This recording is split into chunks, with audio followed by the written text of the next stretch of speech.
तो दोस्तों फाइनली वो दिन आ गया जिस दिन का सब लोगों को इंतजार था। सबा दुल्हन बन के स्टेज पर बैठी होती है, उसके साथ वलीद भी दुल्हा बन के बैठा होता है। वहां पर मनाहिम वलीद की तरफ देखकर रो पड़ती है। सबा वहां पर ये सब कुछ नोट कर रही होती है और वहां पर सबा सोचने लगती है कि ये हनान कहाँ मर गया, जिसकी वजह से कुछ ही देर बाद हनान वहां पर आ जाता है। सबा वहां से उठकर साइड में चली जाती है और वो हनान को कॉल करती है और उसे बोलती है, तुम्हें कैसे भी करके आज मनाहिल को बेइज्जत करना होगा। हनान बोलता है कि सबा तुम कहाँ पे हो। वहां पर सबा हनान को बोलती है कि मैं साइट में हूं। वहां पर हनान आ जाता है सबा के पास।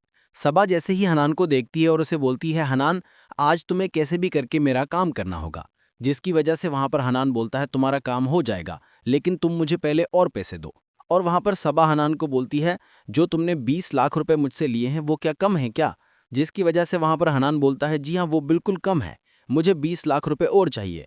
फिर दोस्तों वहां पर सबा बोलती है, मैं कुछ ही देर बाद तुम्हें पेमेंट कर दूंगी, बस तुम मेरा काम कर दो। वहां पर हनान सबा को बोलता है, तुम बेफिक्र हो जाओ। वहां पर हनान मनाहिल को देख रहा होता है। सबा वलीद के साथ जाकर बैठ जाती है। वहां पर मनाहिल बहुत ही परेशान होती है और उसे कुछ भी समझ नहीं आ रहा होता कि अब वो क्या करे। वहां पर वलीद की माँ मनाहिल को किसी काम से भेज देती है और वहां पर मनाहिल वलीद की माँ के रूम में जाने लगती है और वहां पर हनान मनाहिल का पीछा कर रहा होता है।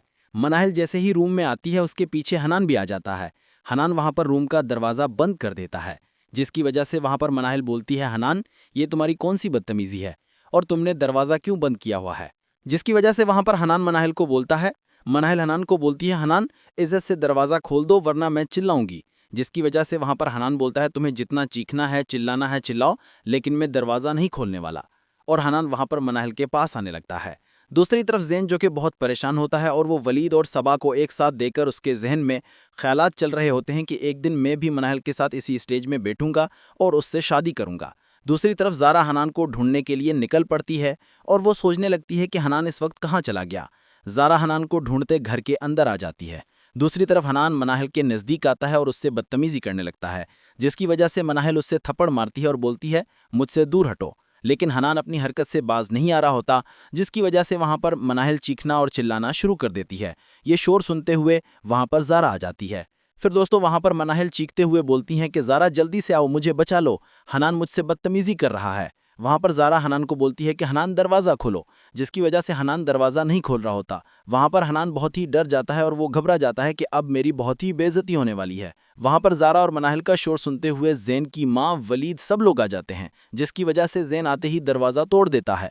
हनान मनाहिल के साथ बदतमीजी कर रहा है, जिसकी वजह से जैन गुस्से में आता है और वो आते ही हनान का गिरेबान पकड़ लेता है और उसे बोलता है, तुम्हारी हिम्मत कैसे हुई मनाहिल को हाथ लगाने की और उससे बदतमीजी करने की, जिसकी वजह से वहां पर हनान रोते हुए बोलता है, मुझे यहाँ पर मनाहिल ही लाई है।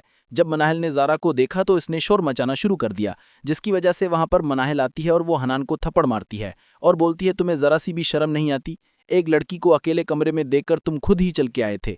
और वहां पर वलीद बोलता है, हनान ये तुम्हारी कौन सी बदतमीजी है, तुम हमारे घर में आकर हमारी बेइज्जती कर रहे हो। वहां पर वलीद की बात सुनते हुए मनाहिल बोलती है, मुझे नरगिस आंटी ने भेजा था एक ज़रूरी काम से, जिसकी वजह से मैं उसके कमरे में जैसे ही आई ये हनान मेरे पीछे आ गया और मुझसे बदतमीजी करने लगा। वहां पर जैन को बहुत ही गुस्सा आ जाता है और वो हनान को पीटने लगता है, जिसकी वजह से जैन की माँ आ जाती है और उसे बोलती है, बाहर सब मेहमान बैठे हैं, तुम लोगों की हरकतें देख रहे हैं, वलीद की शादी हो जाने दो, बाद में हम सब कुछ संभाल लेंगे और इस हनान को भी सबक सिखा देंगे। ये बात सुनते हुए वहां पर जैन खामोश हो जाता है और वहां पर जैन हनान को गुस्से से लेके चला जाता है।